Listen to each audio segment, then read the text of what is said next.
નવી પાર્ટીની સ્થાપના કરતા જ શંકરસિંહે દારૂ મુદ્દે આપ્યું નિવેદન। મોરારજી દેસાઈ કહેતા કે જાહેર જીવનમાં ડબલ સ્ટાન્ડર્ડ ન રહેવું જોઈએ। દરબારોમાં સામાન્ય પ્રસંગ હોય એટલે પીવાનું થઈ જાય છે। રાજેન્દ્રસિંહે પણ કહ્યું કે તેઓ પાસે પરમિટ છે, દારૂ પીવે છે।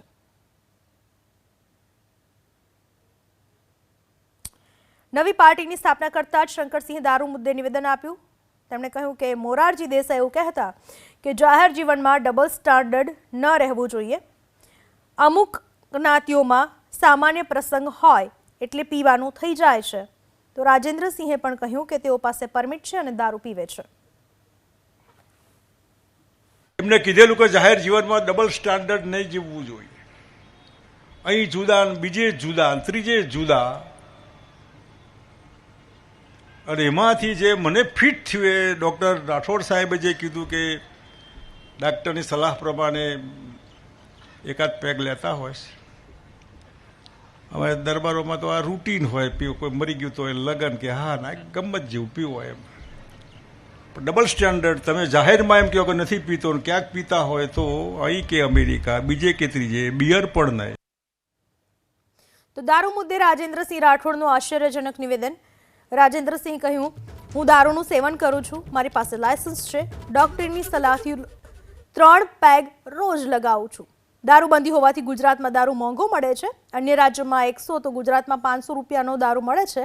પંચમહાલમાં ખુલ્લેઆમ મહુડાનો દારૂ પીવાય છે। દારૂબંધી હોવાથી લોકો નબળી ગુણવત્તાનો દારૂ પીવે છે, એવું કહેવું છે રાજેન્દ્રસિંહનું। મને મેડિકલ હેલ્થ માટે દારૂની પરમિટ મળેલી છે। મારું બાયપાસ થઈ ગયું હતું, ડૉક્ટરે કીધું કે ભાઈ 2 પેક દારૂ પીઓ, અને એનું સેવન કરું છું, અને સાથે સાથે 500% ટેક્સ બી ભરું છું। જે બોટલ રાજસ્થાન, દીવ દમણમાં જે 100 રૂપિયાની મળતી હોય, ગુજરાતમાં એ 500 રૂપિયાની મળે છે।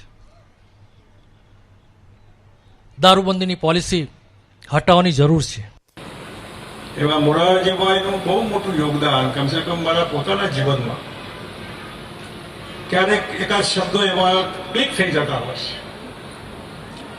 એમને કીધેલું કે જાહેર જીવનમાં ડબલ સ્ટાન્ડર્ડ નહીં જીવવું જોઈએ।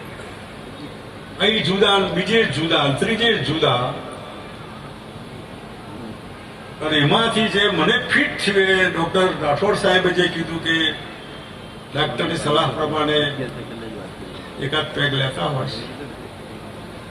હવે દરબારોમાં તો આ રૂટીન હોય, પીવું, કોઈ મરી ગયું તો એ લગન કે હા ના ગમત જેવું પીવું હોય।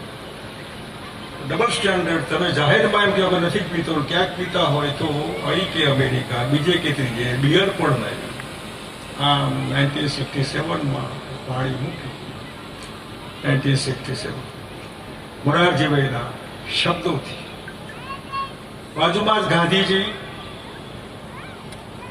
જે માણસનું જીવન આખું જે કૃત્રિમ નહીં, શુદ્ધ બુટવાળા, એટલે કોટ પેન્ટ હાટ, એમનો દક્ષિણ આફ્રિકામાં એમની સ્ટેચ્યુ, તમે પ્રતિમા એમની જુઓ તો બિલકુલ પશ્ચિમના મારી હેટવાળી, સૂટવાળી, એવા ગાંધીજી જે અહીં આવ્યા ને જોયું કે આ મારી બહેનોને પણ પહેરવા કપડાં નથી, તો હું આ કપડાં એટલે કપડાનો। આપને એક પ્રમુખ તરીકે મારે ના બોલવું જોઈએ, પણ મને મેડિકલ હેલ્થ માટે દારૂની પરમિટ મળેલી છે। મારું બાયપાસ થઈ ગયું હતું, ડૉક્ટરે કીધું કે ભાઈ 2 પેક દારૂ પીઓ, અને એનું સેવન કરું છું, અને સાથે સાથે 500% ટેક્સ બી ભરું છું। જે બોટલ રાજસ્થાન, દીવ દમણમાં જે 100 રૂપિયાની મળતી હોય, ગુજરાતમાં એ 500 રૂપિયાની મળે છે। દારૂબંધીની પોલિસી હટાવવાની જરૂર છે। જે અધિકારીઓ અને નેતાઓ ગુજરાતની અંદર કહેવામાં આવે છે કે 50,000 કરોડ જે પૈસા કમાય છે એ એમના ખિસ્સામાં જાય છે। આ 50,000 કરોડને જો આપણે હેલ્થ અને એજ્યુકેશનમાં વાપરીએ તો પ્રજાનું ભલું થશે। મારો આદિવાસી, હું પંચમહાલ જિલ્લાનો છું. મારો આદિવાસી ભાઈ મહુડાનો દારૂ પીએ છે અને એમને આદત છે, જ્યાં સુધી દારૂ નથી પીતા ત્યાં સુધી એમના હાથ પગ ચાલતા નથી. આપણે ઝૂંપડીઓ પટ્ટીમાં જોઈએ છીએ કે પોટલી પી માણસ એનું શરીર ખરાબ કરે છે અને શરીરની સાથે સાથે આજથી 35 થી 40 વર્ષની વિધવાઓ જે ઝૂંપડપટ્ટીમાં રહે છે, જેમના હસબન્ડ, ભાઈ અથવા કોઈ બી જે દારૂ પી અને મરણ પામ્યા છે, એ વિધવાઓ માટે આપણે કંઈ વિચારવું પડશે. અને કાનજીભાઈની વાત પરથી એવું લાગ્યું કે કાનજીભાઈ પટેલ વર્ષો પહેલા 70 પહેલા 60 ભારતીય જનસંઘના કાર્યકર્તા તરીકે જે સ્પિરિટ હતું અને જે ભારતીય જનસંઘ પછી જનતા પાર્ટી અને ભારતીય જનતા પાર્ટી બની અને જે એમની વેદના, એવા એટલા બધા મિત્રો કલ્પના બહારના કે કંઈક કરો કંઈક એટલે પોલિટિકલ કઈ એક્ટિવિટી એવી કે જેમાં અમે ક્યાંક ત્યાં ઉભા રહી શકીએ, અમારી વાત કોઈ સાંભળે. અને એટલા માટે આ પાર્ટીને ગુજરાતની પ્રજાના વચ્ચે આજે આપ સૌના માધ્યમથી એક્ટિવ કરી છે. સવારે લગભગ 12 વાગે રાણા પ્રતાપની પ્રતિભા જે સર્કિટ હાઉસ ગાંધીનગર મૂકવાની હતી, જે રોડનું નામ મહારાણા પ્રતાપ રોડ ગાંધીનગર, એમના ભાલાની પૂજા, રાણાજીના ભાલે ભાલો એ ભાલાની પૂજા, મહારાણા પ્રતાપની પૂજા ડોક્ટર સાહેબ અને દાતા નરેશ બંને મળીને ત્યાંથી કેટલાક મોટરસાયકલ પરના મિત્રો સાથે મળીને સીધા સુભાષ બાબુ, જે સુભાષ બ્રિજના છેડે જેલ જ્યાંથી જવાય ને જ્યાંથી ચિમનભાઈ પટેલનું બ્રિજ શરૂ થાય ત્યાં સુભાષની પ્રતિમાને પણ ફૂલ અર્પણ કર્યા. मैं तुम मुझको खून दो मैं तुमको आजादी दूंगा. આજે ખૂન નથી લેવાનું, લોહી નથી લેવાનું. તમે અમને સમર્થન આપો, અમે તમને શક્તિ આપીશું, પાવર, રાઈટ, બી હેપી. ત્યાંથી મોરારજીભાઈ દેસાઈ દેશના વડાપ્રધાન હતા, બહુ જ સિદ્ધાંતવાદી કહી શકાય. એમની સમાધિને પણ ફૂલમાળા અર્પણ કરી. આ મોરારજી દેસાઈ જે નિર્ભય બનો ઇમરજન્સીમાં દેશની પ્રજાને કીધું કે ડરવાની જરૂર નહીં, નિર્ભય બનો. આજે એ સ્થિતિ લાગુ પડે છે નવી રીતે. ડર રાખવાની જરૂર નહીં, હિંમત રાખો, લીડર બનો અને લીડર પણ બનો, કોઈના બાપની સારાબારી વગર. એવા મોરારજીભાઈનું બહુ મોટું યોગદાન કમસે કમ મારા પોતાના જીવનમાં ક્યારેક એકાદ શબ્દો એવા ક્લિક થઈ જતા હોય છે. એમને કીધેલું કે જાહેર જીવનમાં ડબલ સ્ટાન્ડર્ડ નહીં જીવવું જોઈએ. અહીં જુદા, બીજે જુદા, ત્રીજે જુદા. અને એમાંથી જે મને ફિટ થયું એ ડોક્ટર રાઠોડ સાહેબે જે કીધું કે ડાક્ટરની સલાહ પ્રમાણે એકાદ પેગ લેતા હોય છે. હવે દરબારોમાં તો આ રૂટીન હોય, પીવું કોઈ મરી ગયું તો લગન કે હા ના ગમત જેવું પીવું હોય. Double standard. તમે જાહેરમાં એમ કે નથી પીતો, ક્યાંક પીતા હોય તો અહીં કે અમેરિકા, બીજે કે ત્રીજે, બિયર પણ નહીં. આમ 1967માં પાણી મૂકી, 1967 મોરારજીભાઈના શબ્દોથી. બાજુમાં જ ગાંધીજી,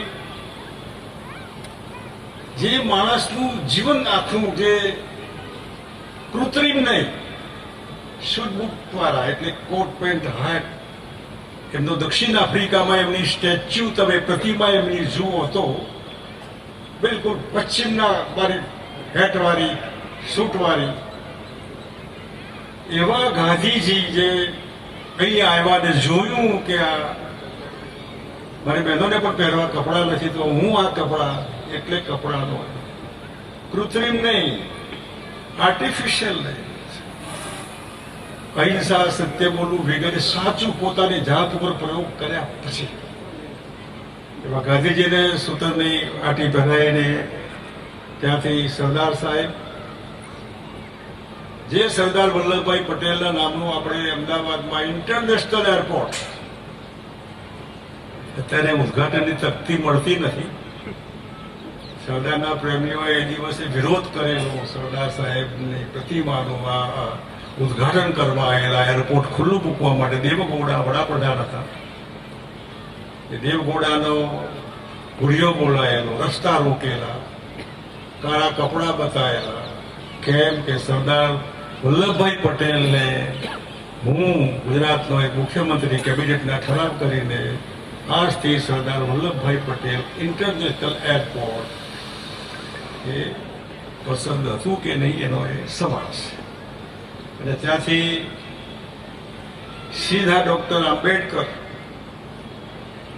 આ દેશના છેલ્લા 100 વર્ષમાં 2 લોકો જે દુનિયામાં કોઈ દેશ પાસે નથી પેદા થયા. એકનું નામ છે ડોક્ટર મનમોહન સિંહજી, દેશના 2 વખત વડાપ્રધાન રહ્યા.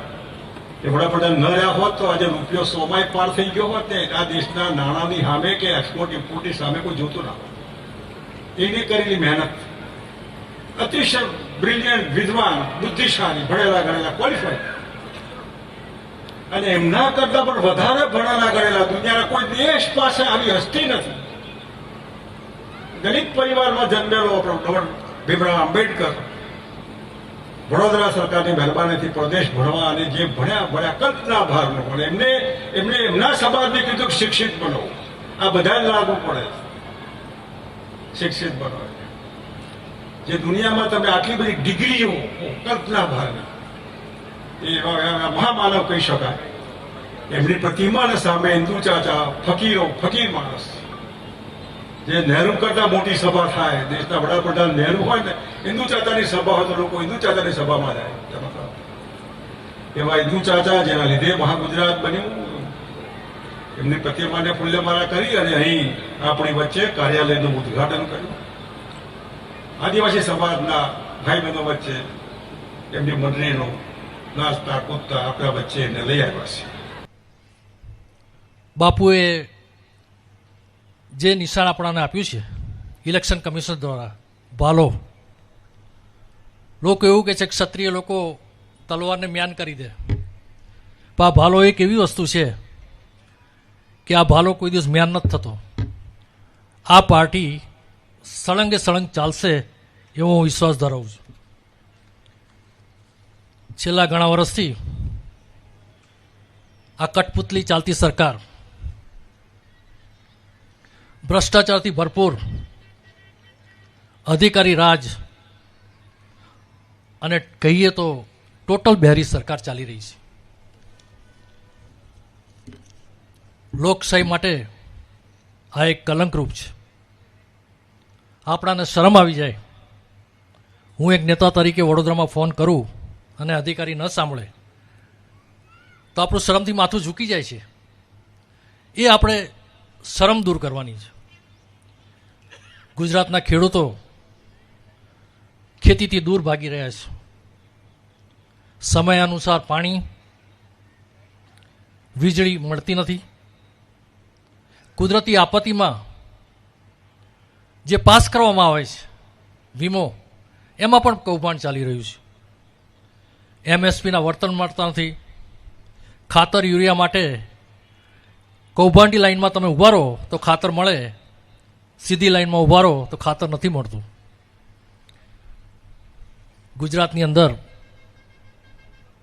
મારું વડોદરા શહેર ઇન્ડસ્ટ્રીયલ એરિયા છે, પણ ઇન્ડસ્ટ્રીયલ એરિયાની આસપાસ રહેતા મારા નગરજનો જેમને કોઈ રોજગારી આપતું નથી.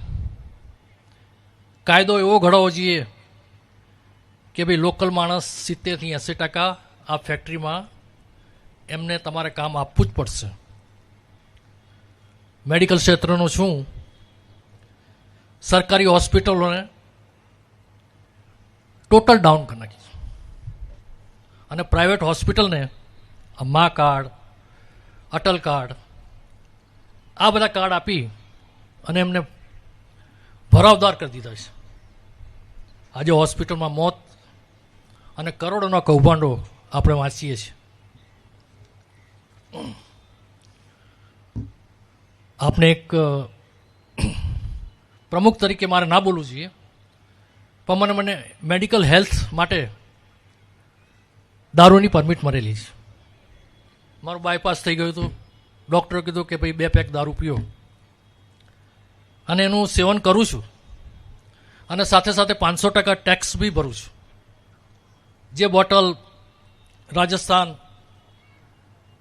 દીવ દમણમાં જે 100 રૂપિયાની મળતી હોય, ગુજરાતમાં એ 500 રૂપિયાની મળે છે. દારૂબંધીની પોલિસી હટાવવાની જરૂર છે. જે અધિકારીઓ અને નેતાઓ ગુજરાતની અંદર કહેવામાં આવે છે કે 50,000 કરોડ જે પૈસા કમાય છે એ એમના ખિસ્સામાં જાય છે.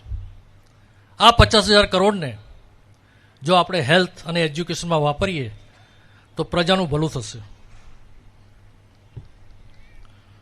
મારો આદિવાસી, હું પંચમહાલ જિલ્લાનો છું. મારો આદિવાસી ભાઈ મહુડાનો દારૂ પીએ છે અને એમને આદત છે. જ્યાં સુધી દારૂ નથી પીતા ત્યાં સુધી એમના હાથ પગ ચાલતા નથી. આપણે ઝૂંપડીઓ પટ્ટીમાં જોઈએ છીએ કે પોટલી પી માણસ એનું શરીર ખરાબ કરે છે અને શરીરની સાથે સાથે આજથી 35 થી 40 વર્ષની વિધવાઓ જે ઝૂંપડપટ્ટીમાં રહે છે, જેમના હસબન્ડ, ભાઈ અથવા કોઈ બી જે દારૂ પી અને મરણ પામ્યા છે, એ વિધવાઓ માટે આપણે કંઈ વિચારવું પડશે. અમારા પંચમહાલમાં મહુડાનો દારૂ પીવાય છે, ખુલ્લેઆમ પીવાય છે. શહેરમાં જાઓ તો પોટલીઓ ખુલ્લેઆમ મળે જ છે. પણ મારું એક એવું માનવું છે કે આપણે પર્યાવરણમાં મહુડાના ઝાડ ગામ લેવલે, રોડ સાઈડ, પડતર જમીનોમાં રોપી અને મહુડાનું સેવન કરીએ, જેથી આપણું કાર્બન ક્રેડિટ મળવાની છે ભવિષ્યમાં, એનો પણ પ્રોબ્લેમ સોલ્વ થાય. અમારા મહુડાના ફૂલ અમારા બળદને ગાયો પણ ખાય છે. એનું કારણ એ છે કે એ કાંઠા રહે. હું નાનો હતો, ગામડામાં રહેતો,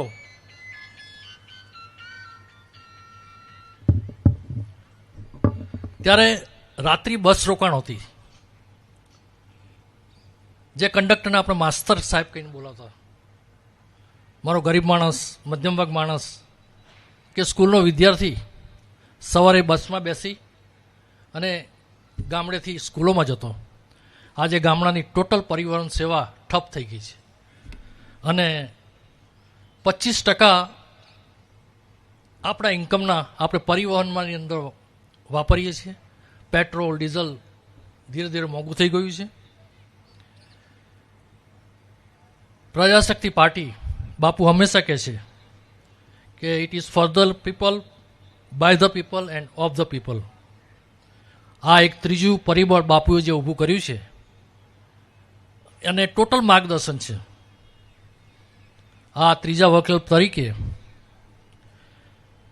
2024-25થી 2027 સુધી અગાધ મહેનત કરી અને આપણે સરકાર લાવવાની આપણે સંકલ્પ કરવો પડશે. હું ડૉક્ટર છું અને હાઈ આઈક્યુના માણસો 10x10ની રૂમમાં બેસી અને એમની જિંદગી પૂરી કરે છે. હું ભણેલા ગણેલા માણસો, ડૉક્ટરો, વકીલો, યુવાનો, મહિલાઓને આહ્વાન કરું છું કે આ પાર્ટી જોઈન કરો અને આ પાર્ટી જોઈન કરી અને એજ્યુકેટેડ રાજકારણ રમાય એવી મારી પ્રાર્થના છે.